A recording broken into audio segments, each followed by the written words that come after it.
السلام علیکم ورحمۃ اللہ وبرکاتہ نحمده ونصلی علی رسولہ الکریم اما بعد۔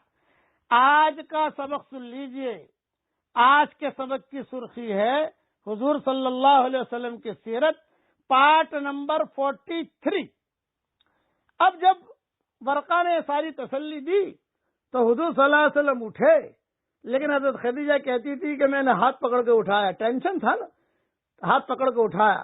جب حضور جانے لگے تو ورقہ نے کہا کہ خدیجہ مجھے بھی اٹھاؤ، مجھے بھی اٹھاؤ، مجھے بھی اٹھاؤ۔ تو ورقہ بھی اٹھے اور ورقہ نے اٹھ کر کہا کہاں ہے محمد، چونکہ نابینا تھے، این محمد، این محمد، محمد کہاں ہے، محمد کہاں ہے؟ تو کہ یہ ہے۔ تو حضور کے سر کو لیا ورقہ نے اور حضور صلی اللہ علیہ وسلم کے سر کو بوسہ دیا، یہ بھی روایتوں میں ہے۔ اب آپ گھر تشریف لائے، جب گھر تشریف لائے تو وحی کا آنا چند روز کے لیے رک گیا، وحی بند ہو گئی۔ جب وحی بند ہو گئی تو حضور صلی اللہ علیہ وسلم ٹینشن میں آ گئے، بھئی وحی کیوں رک گئی؟ تو آئندہ وحی کا شوق اور انتظار رہتا، گھبراتے بھی تھے، اور دوسرا کہ جب رک گئی تو ٹینشن بھی شروع ہو گیا، بھئی یہ کیا ہوا، یہ وحی کیوں رک گئی، وحی کیوں رک گئی؟ تو آپ خود فرماتے تھے کہ وحی رک جانے سے آپ حضور صلی اللہ علیہ وسلم کو اتنا ٹینشن ہوا کہ بار بار پہاڑ پر جاتے اور کہتے کہ اپنے آپ کو پہاڑی کی چوٹی سے گرا دوں، مر جاؤں، یہ وحی کیوں رک گئی، یہ وحی کیوں رک گئی؟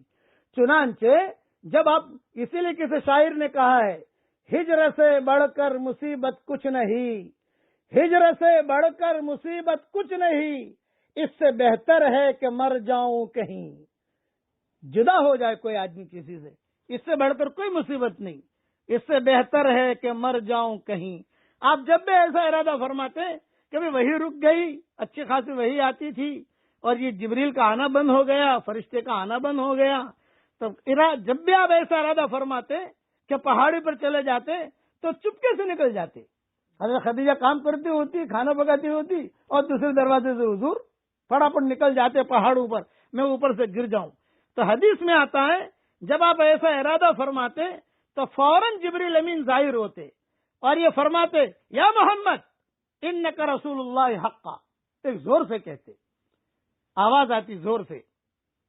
یہ روایت حافظ ابن حجر نے فتح الباری میں بھی لکھی ہے، جلد 12 صفحہ 317، اور زرقانی نے لکھی ہے شرح مواہب میں جلد 1 صفحہ 216، کہ جبریل علیہ السلام خود آتے اور کہتے کہ یا محمد انک رسول اللہ حقا، آپ یقیناً بلا شبہ اللہ کے رسول برحق ہیں۔ یہ سن کر حضور صلی اللہ علیہ وسلم کو اطمینان ہو جاتا، لیکن یہ ٹینشن تو گھر میں چلتا ہی رہتا تھا کہ ایک طرف وہی رک گئی، خدیجہ تو مسلمان ہو گئی، اور ایک طرف یہ، تو حضرت خدیجہ جو ہے وہ تسلی دیتی۔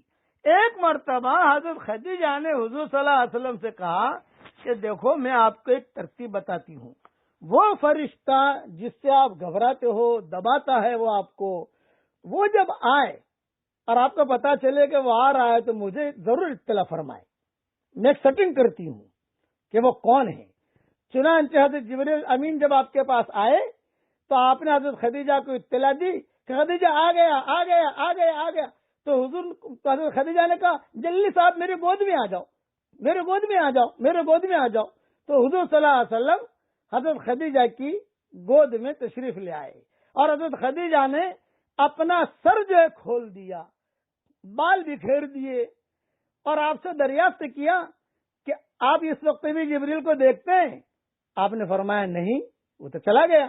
تو حضرت خدیجہ نے فرمایا آپ کو بشارت ہو، خدا کی قسم یہ فرشتہ ہے، شیطان نہیں ہے۔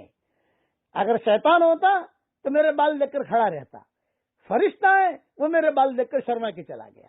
تو اس روایت کو محمد ابن اسحاق نے اسماعیل ابن حکیم سے مرسل روایت کیا ہے، اور ایک روایت میں یہ کہ خدیجہ نے فرمایا آپ کو مبارک ہو، یہ فرشتہ ہے، اگر شیطان ہوتا تو نہ شرماتا، فرشتہ ہے اس لیے وہ شرما گیا اور وہ چلا گیا۔ بس یہ روایت بھی ابو نعیم نے نقل کی ہے۔ خلاصہ کلام یہ کہ خدیجہ کا یہ استدلال آپ کی نبوت و رسالت پر عقلی تھا کہ ایسے محاسن اور شمائل اور کمالات اور فضائل کا منبع اور سر چشمہ نبی ہے ہی کی ذات بابرکت ہو سکتی ہے.